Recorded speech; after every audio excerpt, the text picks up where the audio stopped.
Good evening my dear student. स्वागत है एक बार फिर से आपको हमारे YouTube channel math by Vipin sir में। तो चलिए आज फिर से आप लोगों के बीच एक वीडियो लेकर उपस्थित हुए हैं जो क्लास 10th वाले बच्चों के लिए है, एनसीईआरटी बुक से रिलेटेड। तो चलिए हम लोग देखते हैं, हमारा जो टॉपिक था रियल नंबर, वास्तविक संख्याएं, उन्हीं को आगे बढ़ाते हुए हम लोग चल रहे हैं। रियल नंबर वास्तविक संख्याएं जो एक्सरसाइज 1.2 से है, और जो उन्हीं को आगे बढ़ाते हुए हम लोग चलते हैं। क्वेश्चन 4 नंबर तक किए हुए थे। 5वां नंबर क्वेश्चन है हमारा, जो इस प्रकार है कि जांचे कि क्या किसी प्राकृत संख्या n के लिए 6n 0 पर समाप्त हो सकती है। कह रहा कि जांच कर बताइए किसी प्राकृत संख्या n के लिए 6 के पावर n अंक 0 पर समाप्त हो सकती है। तो देखिए, कोई भी संख्या 0 पर समाप्त होती है तब उसके अभाज्य गुणनखंड में 2 और 5। देखिए आप लोग देख सकते हैं, यहां पे 0 पर समाप्त हो रहा है तो क्या होगा, 2 और 5 आएगा। 100 करेंगे तो इसमें भी क्या होगा, 20 पंचे 100 हो रहा है, ठीक है, 4 पंचे 20। देखिए 2 और 5 आ रहा है ना। तो जब भी 0 पर समाप्त होगा तो क्या आएगा, अभाज्य गुणनखंड में 2 और 5 आता है। लेकिन यहां क्या कह रहा है, 6 के पावर n 0 पर समाप्त हो सकता है या नहीं हो सकता। तो क्या होगा, नहीं होगा, क्योंकि हम 6n का जब करेंगे तो क्या होगा, देखिए 6n को करेंगे तो क्या होगा, 2 गुने 3, यहां क्या आ रहा है 2 और 5 नहीं, 5 की जगह पे 3 आ रहा है, इसलिए क्या होगा, ये 0 पे समाप्त नहीं होगा। उसके लिए क्या आना चाहिए, 2 के साथ 5 आना चाहिए, जो नहीं आ रहा है। इसलिए कोई भी प्राकृत संख्या जो होगा n के लिए 6 के पावर n अंक जो 0 पर समाप्त नहीं होगा, ठीक है। तो चलिए इसको हम लोग लिखते हैं इस प्रकार, कोई संख्या, देखिए इसको हल करते हैं, इसको लिखेंगे इस प्रकार, देखिए कोई संख्या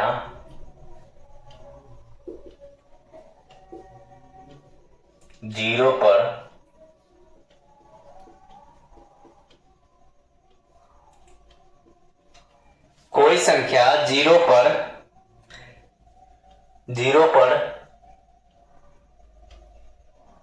तब समाप्त हो सकता है जब उसके अभाज्य गुणनखंड 2 गुने 5 हो। क्या हो, उसके अभाज्य गुणनखंड में 2 गुने 5 क्या हो, आता हो, 2 और 5 आता हो, 2 गुने 5 नहीं आता हो।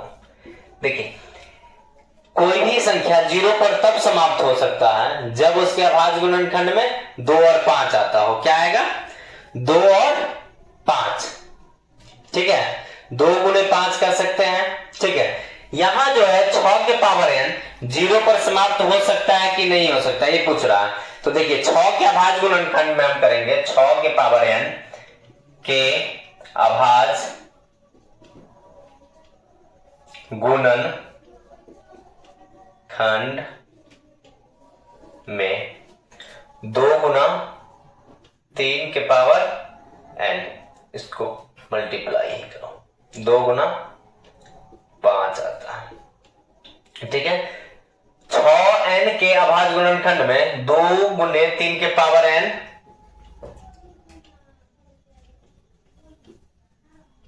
आता है। क्या आ रहा है? 6 के पावर n अभाज्य गुणनखंड जब करते हैं इसका तो 2 गुने 3। 6 को जब करेंगे फैक्टर तो क्या आएगा? 2 गुना 3 पावर में n आता है। यहां 5 नहीं आ रहा है। क्या हो रहा है? यहां 5 नहीं है, नहीं है। अतः हम लिख सकते हैं, अतः 6 के पावर n अंक 0 पर समाप्त नहीं हो सकता। क्या होगा? 0 पर समाप्त नहीं हो सकता है। पता है ना? देखिए इकाई अंक कितना है? 0 है। 0 पर कब समाप्त हो रहा है? जब इसका फैक्टर कितना कर रहा है? 2 गुना 5 कर रहा है। अब 0 देखिए 40 है। 2 गुने 2 गुने 5 गुने 2, देखिए 2 5 आ रहा है। ठीक। 20 करिए, 0 पे समाप्त हो रहा है तो 4 गुना 20, इसका करेंगे तो 2 का स्क्वायर गुने 5 आ रहा है। इस प्रकार आप देख पा रहे होंगे कि कितना आ रहा है? 2 और 5। यहां क्या है? कोई संख्या 0 पर तब समाप्त हो सकता है जब उसके अभाज्य गुणनखंड में 2 गुना 5 आता हो। ठीक है। लेकिन हमारे पास 6n का अभाज्य गुणनखंड में 2 गुना 3 के पावर n आता है। यहां 5 नहीं है। 5 कहीं दिखिए नहीं रहा। 6 में 5 कहां से आएगा? 2 3 आ रहा है। अतः 6 के पावर n अंक 0 पर समाप्त नहीं हो सकता है। क्या होगा?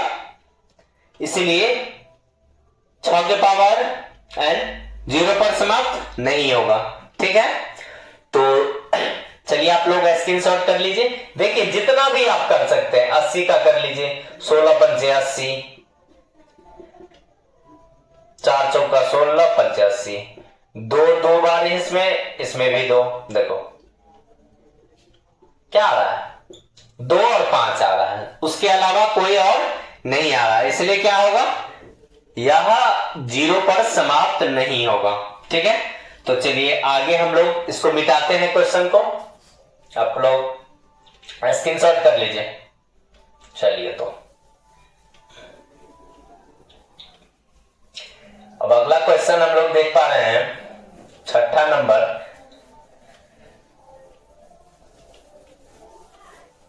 इसमें है, देखिए 6ठा नंबर क्वेश्चन है।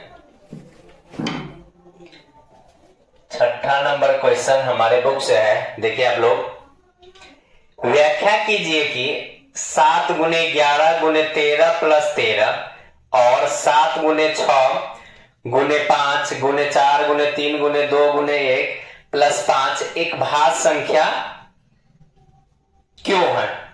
कह रहा है कि बताइए भाज्य संख्या क्यों है।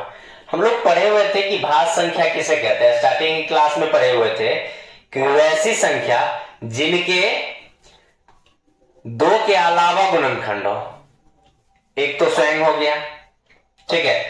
2 गुणनखंड होता है, उनके अलावा तीसरा भी हो तो क्या होगा? अभाज्य संख्या। और जिनका 2 ही हो वो क्या कहलाता है? सॉरी, जिनका 2 के अलावा हो क्या कहलाता है? भाज्य। और जिनका 2 ही हो क्या कहलाएगा? अभाज्य संख्या।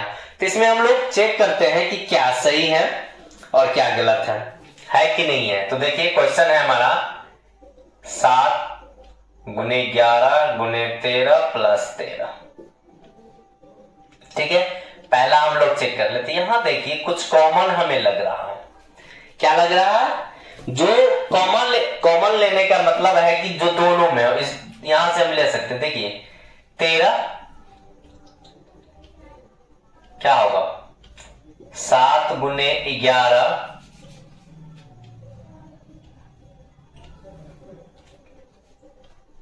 गुने 1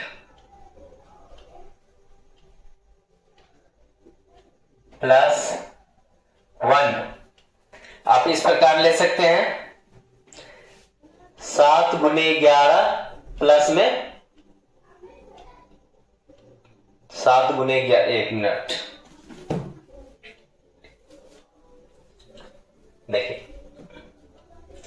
13 जब कॉमन लेंगे तो कितना बचा, 7 गुने 11 प्लस में 1। देखिए 13, 77 प्लस 1 78,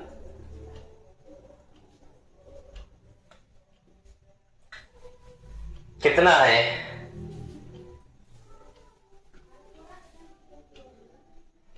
आप लोग देख पा रहे हैं यहां पे 13 गुने कितना आ गया 78। यहां से जब हम कॉमन लिए तो कितना आ रहा है हमारे पास,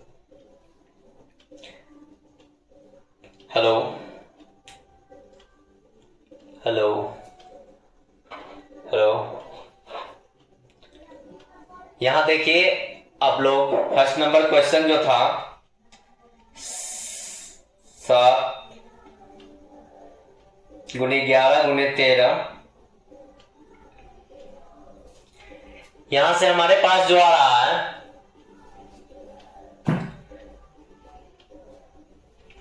देखिए, अब इसको हम फैक्टर करेंगे तो कितना होगा, 13 6 78, और तोड़ सकते हैं आप 13 गुने 13 2 गुने 3, ठीक है।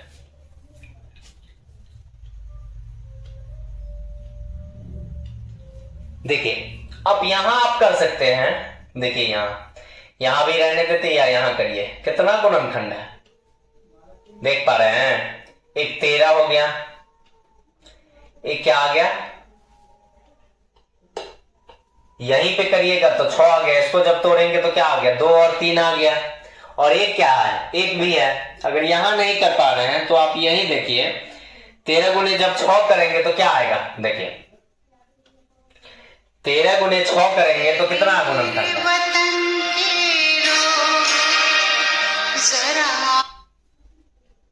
13 और देखिए यह एक भाज्य संख्या है, क्योंकि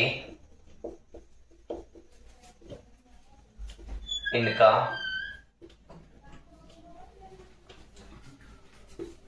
दो से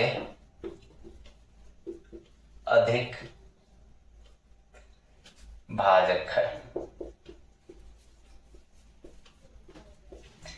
2 से अधिक फैक्टर है। इसको अगर फैक्टर करते हैं तो देखिए क्या क्या है, एक 13 से लगेगा, ये एक 6 से लग रहा है, और एक देखिए तो जनरली सबों में है। अगर 6 को जब हम तोड़ेंगे तो क्या होगा 2 गुने 3, एक फैक्टर और बढ़ेगा, यहां से ही देख रहे हैं तो क्या है 13 और 6 और एक जो सबों में होता है, इस प्रकार क्या हो गया 2 से अधिक आ गया, भाजक हो गया, जिनको फैक्टर कहते हैं, गुणनखंड हो गया, इसलिए क्या आया भाज्य संख्या। हमें यही कह रहा था देखने के लिए कि है क्या चीज, तो पहला तो हमें भाज्य संख्या निकल गया। चलिए दूसरे नंबर इसी का है संख्या, उनको चेक करते हैं। चलिए तो अब देखिए दूसरा नंबर संख्या क्या है इसमें,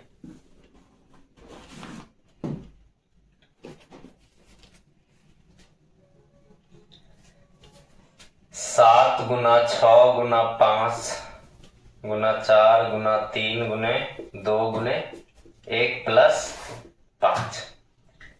अब देखिए यहां से हम क्या कॉमन ले रहे हैं, यहां से हमें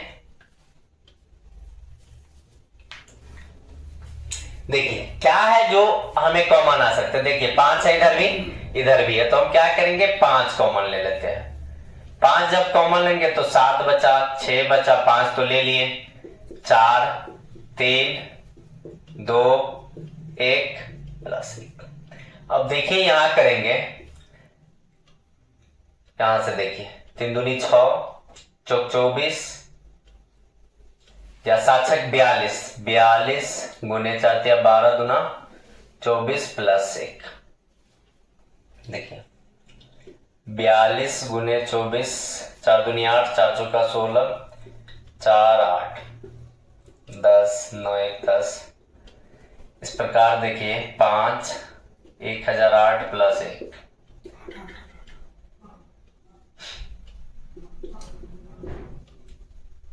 1009। अब गुना करेंगे तो क्या 9 पचे 45 जीरो। अब इसका फैक्टर जब करते हैं हम तो कितना आ जाएगा देखिए,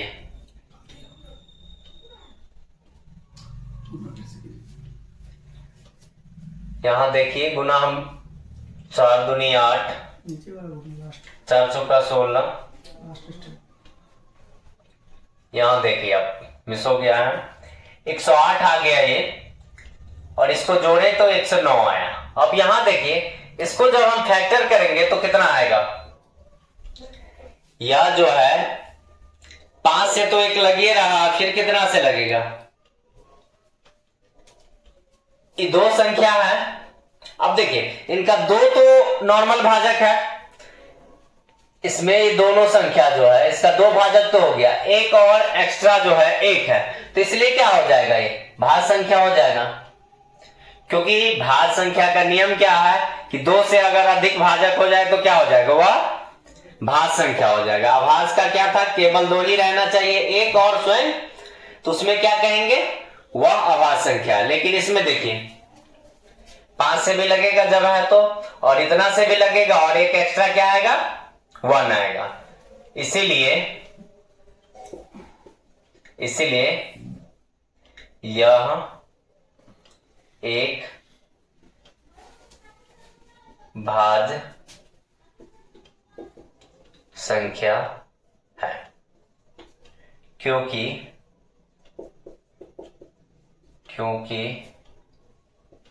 इनके 2 से अधिक भाजक है। देखिए 2 से अधिक भाजक आ रहा है ना, एक तो जनरली इसमें है ही, बाकी बात इसको तोड़ेंगे तो और आएगा। देखिए 2 इसमें है और 1 हो तो 3 हो गया, इसलिए क्या हो गया, यह एक भाज्य संख्या, यही हमें सिद्ध करने के लिए बोला गया था। ठीक है, क्योंकि 5, 1 और इतना, ये 3 आ रहा है, तो ये क्या होगा, भाज्य संख्या हो गया। क्या हो गया, ये भाज्य संख्या हो गया, क्योंकि इनका नियम है कि 2 से अधिक जब होगा गुणनखंड तो उनको हम क्या कहेंगे, भाज्य संख्या कहेंगे। ठीक है, तो यहां 2 से एक्स्ट्रा आ रहा है, तीसरा भी आ रहा है, तो इसलिए क्या हो गया, ये भाज्य संख्या हो गया। तो चलिए आप लोग स्क्रीनशॉट कर लीजिए। अब अगले क्वेश्चन पे हम लोग आ रहे हैं, 7 नंबर इस अध्याय का 1.2 जो हमारा प्रश्नावली है, एक्सरसाइज 1.2, जिनका लास्ट क्वेश्चन 7 नंबर है, जो बहुत ही अच्छा क्वेश्चन है। क्वेश्चन तो बड़ा है एकदम, आंसर एकदम छोटा है। कह रहा है किसी खेल के मैदान के चारों ओर एक वृत्ताकार पथ है। क्या है, गोलाकार मैदान है। इस मैदान का एक चक्कर लगाने में सोनिया नाम की जो लड़की है उनको 18 मिनट लगता है। ठीक है, जबकि इसी मैदान का एक चक्कर लगाने में रवि को 12 मिनट, दूसरा जो स्टूडेंट है उनको 12 मिनट लग रहा है। रवि को कितना लग रहा है, 12 मिनट। मान लीजिए वे दोनों एक ही स्थान पर और एक ही समय से चलना प्रारंभ करते हैं, तो एक ही दिशा में चलते हैं, तो कितने समय बाद पुनः प्रारंभिक स्थान पर मिलेंगे। कह रहा है कि उस जो मैदान है, मान लीजिए गोलाकार मैदान है, ठीक है, मान लीजिए मैदान है, मान लीजिए यहां से चला सोनिया चल रही है, उनको 18 मिनट लग रहा है। फिर है रवि, मान लीजिए रवि है, उनको 12 मिनट लग रहा है। तो यहां से स्टार्ट किया और एक ही दिशा में चल रहा है। कह रहा है कि एक ही दिशा में चल रहा है, तो पुनः उनको उसी स्थान पे प्रारंभिक पॉइंट पे आने में कितना समय लगे। इस तरह का क्वेश्चन आपको जब भी मिले तो क्या करना है, आपको चुपचाप एलसीएम कर लेना है। क्या करेंगे, लॉसो ज्ञात कर लेंगे, आपका आंसर निकल जाएगा। तो चलिए हम लोग इस क्वेश्चन को देखते हैं। इसको क्या करेंगे, एलसीएम कर लेंगे। ठीक है, इस तरह का क्वेश्चन अगर आपको देखने को मिले तो आराम से आप एलसीएम निकाल लीजिए, आपका आंसर निकल जाएगा। तो चलिए 7वां नंबर क्वेश्चन है। एक को 18 मिनट, सोनिया नाम की लड़की है, उनको 18 मिनट लग रहा है। सोनिया 18 मिनट, रवि को लग रहा है 12 मिनट। 18 को फैक्टर करेंगे तो कितना हो गया, 3 छक